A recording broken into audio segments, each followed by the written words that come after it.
Hi guys, it's your boy here, Scotty McLeod, and today I just want to make my little fan video about the cancelled sequel game of the PlayStation 2 underrated masterpiece gem that is called Primal, and it came out in 2003. The game was made by Studio Cambridge, understand, the same people who made the Medieval series, right? So, yeah. But I gotta say that what I really enjoyed about the game is the puzzles and exploring. And what really got me so invested inside of the game is obviously is the characters, the soundtrack, and the whole plot of the game basically. And I'm very 100% disappointed that the game didn't receive a well received part 2, which is a Primal 2 sequel, or at least a TV show adaptation of it, you know what I'm saying? The game left us with some unanswered questions, like for example, at the ending of the game, after we just got done defeating the evil spirit of Abaddon that was taking control of Lewis, aka Jen's boyfriend, in the game of Primal, when we just got back from the last demon world of Voka, after we just got done defeating Abaddon, right? Abaddon, the evil character, Abaddon that was trying to take over, Oblivion and all that, and whatever. And after we just got done defeating Abaddon, aka the villain that was taking control of Lewis, aka Jen's boyfriend, we found out that he still is alive. Abaddon. Either his spirit, or he must be taking, or he could be alive, or he could be dead, or whatever. But after we just got into defeating Abaddon, right? It turns out, right, that Abaddon is still alive out there, and he is not dead yet. That's my fan theory. And my second theory is that Lewis is not dead. You hear me?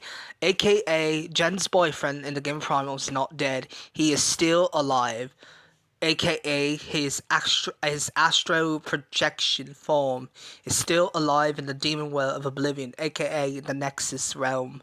And if you pay attention to the closing credits of the game of Primal after you beat the game, you see that there's like a little small cutscene, and it left us Die-Hard Primal Fans with some unanswered questions, like we see that Lewis is still lying beside in his hospital bed, and while Jen is reading some type of a journal to him, or a book, or a children's book to him, while he's in his bedside corner.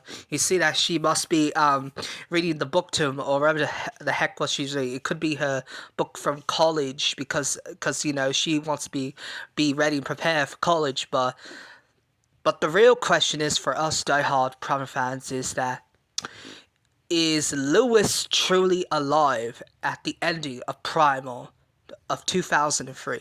I mean, he is alive, but the only thing that is alive only is his astral projection, aka his spirit form, which is gonna be, who knows, in the next sequel of Primal.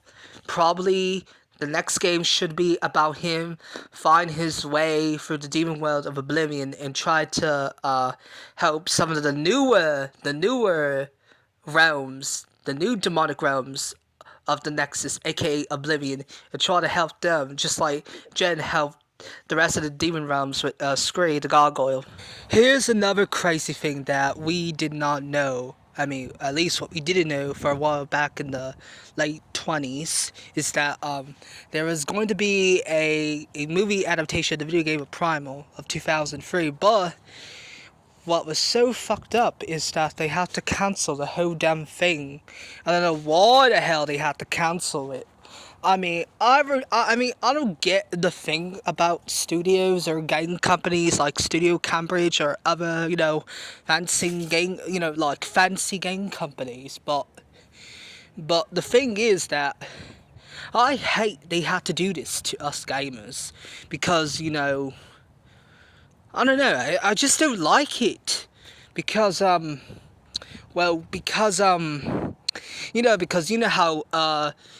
film studios are with their movies and but if there was going to be a movie adaptation of Primal, to be honest with you, a movie adaptation of Primal would actually, well, in my own opinion, I think it would kind of not make any sense because, if they were to make a movie adaptation of Primal, I think they will not make the movie any good. I bet you 2 to 1 that they might make the movie like what's that thing called? Like a low budget. There you go, a low budget film, and kind of like those other boring ass movie adaptations that they made of.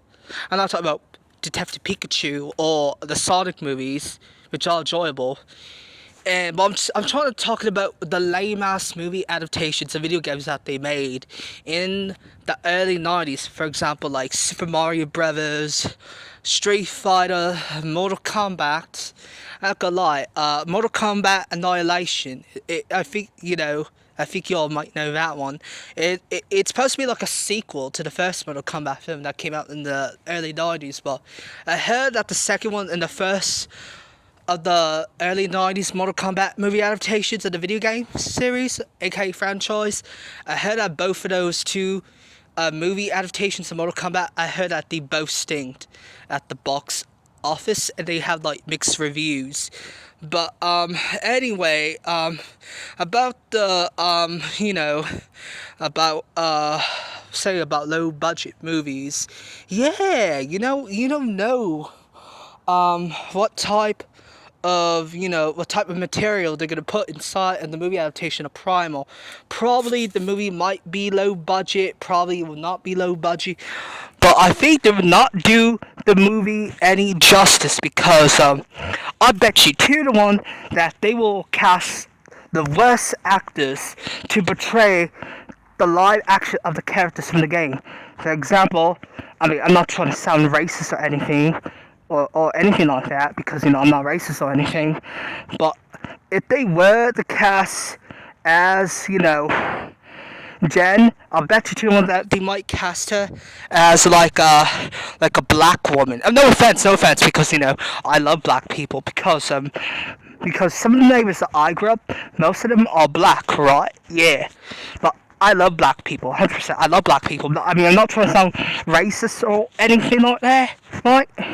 But yeah, I mean, if they were to choose a black actress for Jen, I bet you 2 to 1. Now, not everyone from the movie theater will go and see it because well, for obvious reasons, they picked a black actress for the role of Jennifer Tate, aka Jen Tate, in the game of Primal. And I bet you people will be like, boo, who the hell made this casting in the first place? You know what I'm saying? Sophie goes out to screen the gargoyle, aka Andreas Kotzelis, but I bet you 2 to 1 that they also might use someone else to voice him in the game. Not in the game, but in the movie adaptation of Primal, in the live action movie adaptation of Primal. And I think they might use a black guy to voice it, but with a much more eccentric type of voice. And he might, and I think that is what they tried to replicate, though, for the movie adaptation of Primal.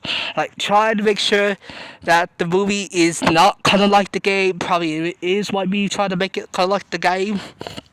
But mostly, 100% that they're not.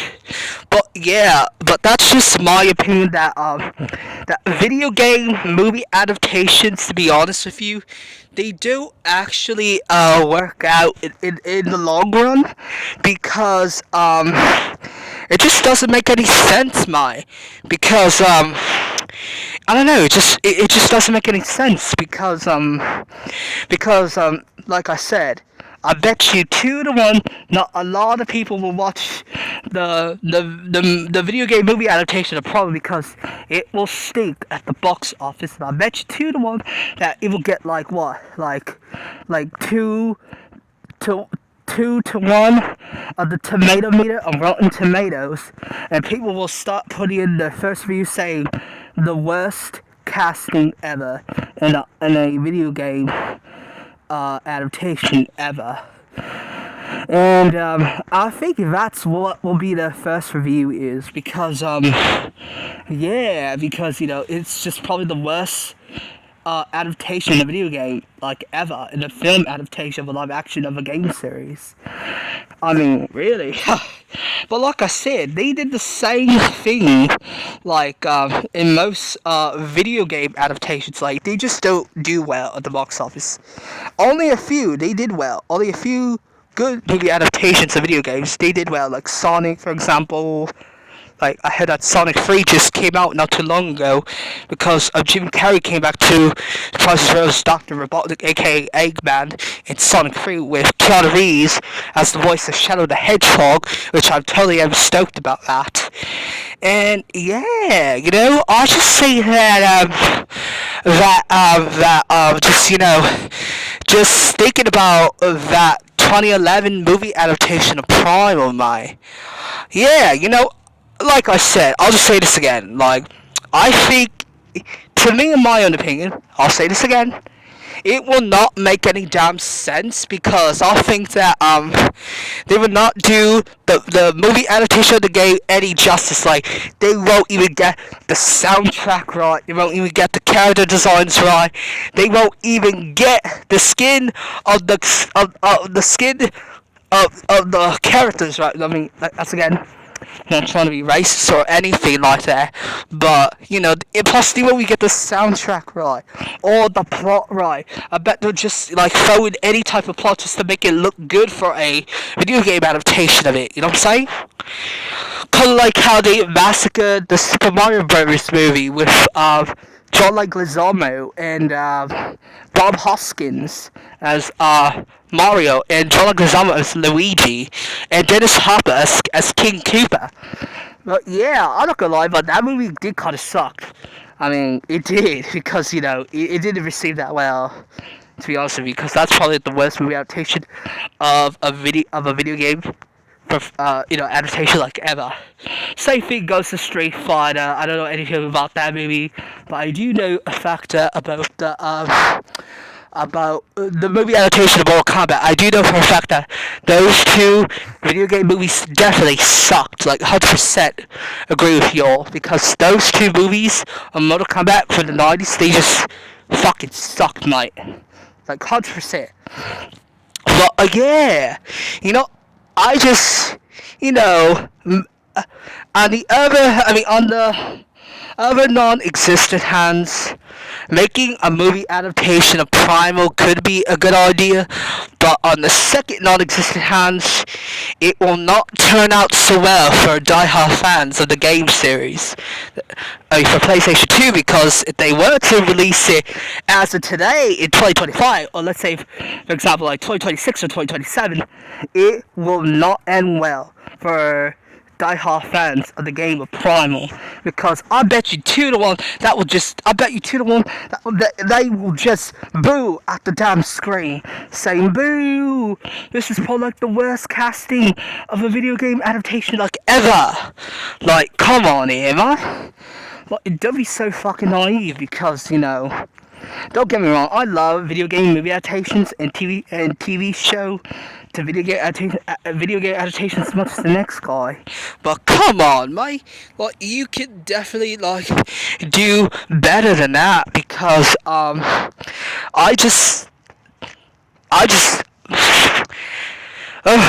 my gosh.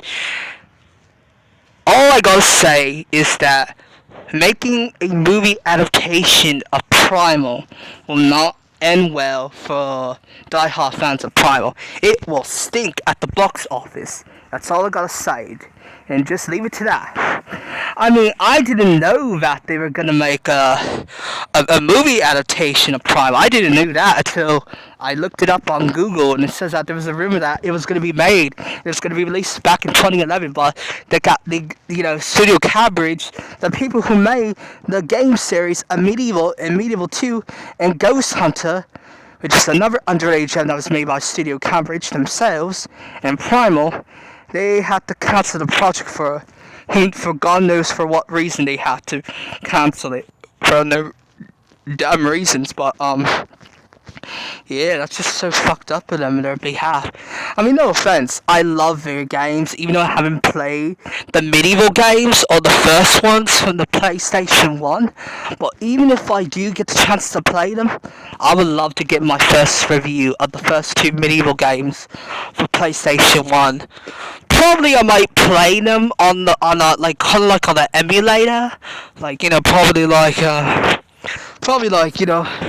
playing them like on an emulator or DuckStation. Yeah, DuckStation. I probably might play it though. I mean, yeah. But yeah, I just think that yeah, a movie adaptation of Primal. Yeah, it will not work out 100% because I'll just say this one last time. It will not work out for Die-Hard fans Primal. I mean, especially, it's gonna suck, like, for real, mate. Like, 100%. I mean, I don't know why. It just will, in my opinion. Like, I have a friend, right? This is like a kind of like a little shout out to a friend of mine, and she's also a die-hard fan of this game. Primal, of course. But she still has like 100% high hopes though for a adaptation of Primal. But I guess that we just gotta wait and see whenever Studio Cambridge decides to release a damn sequel to Primal, to the first game. But I really hope you guys liked my my first, and my first. No, did I say my first or second theory? No. I think I like said my my first theory when I said that Okay, this is my first theory. I'll just listen up. This is my first theory of what I said about Primal. I said that about Lewis being no, not Lewis. My first theory was about Abaddon, and that is that Abaddon is not completely dead after we just got done defeating him in the Nexus. You hear me? Abaddon is not dead yet in the game of Primal, in the first game of Primal. He is still alive at large, and he's gonna cause much trouble in the next game of Primal, which is Primal 2, and he's gonna make an evil army to transcend into the demon world of Oblivion and try to take over, Mortalis, aka Earth. And he will cause much more destruction until, he gets what he wants. Like, for example, I think that the only thing that Abaddon ever wants is his supposed cold daughter, which he is referring to Jennifer, aka Jen, the main protagonist in the game. I don't know if this is true or not, but I think Abaddon could be Jen's father. It could be not her father, but who the hell knows? And anyway, besides from that first theory, my second theory is about Lewis, aka Jen's rockstar boyfriend, who's in the band, aka 16 Volt. And my last and second theory is that Lewis, right? Lewis, who's in his own industrial rock band, right? Kind of like 16 Volt. I think he is like not dead yet in the game Primal, kind of like Abaddon. But like I said, Abaddon is still at large, and he wants revenge for what Scree and Jen did to him from the final battle in the game of Primal, and that he wants to cause much chaotic as much as possible in the sequel of Primal 2. But anyway, back to my second theory about Lewis. Yeah, mate, I think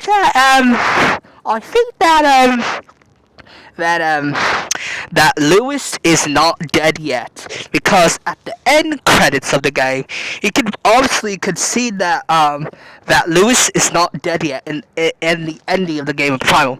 Yes, you may see that he has fallen down after Abaddon has taken control of his spirit in the final battle in the end of the game of Primal, but it turns out that he is not dead yet in the game of Primal here, mates.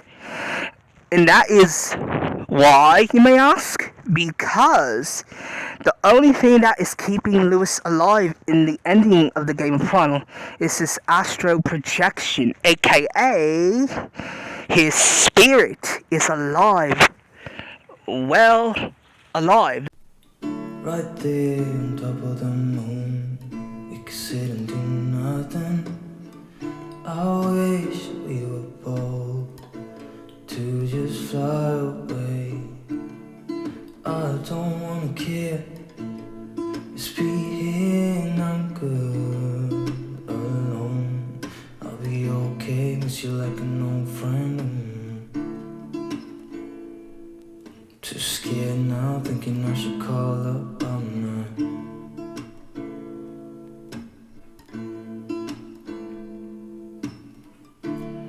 I think it's hard how we always wait another day. How we watch things that can't just walk away.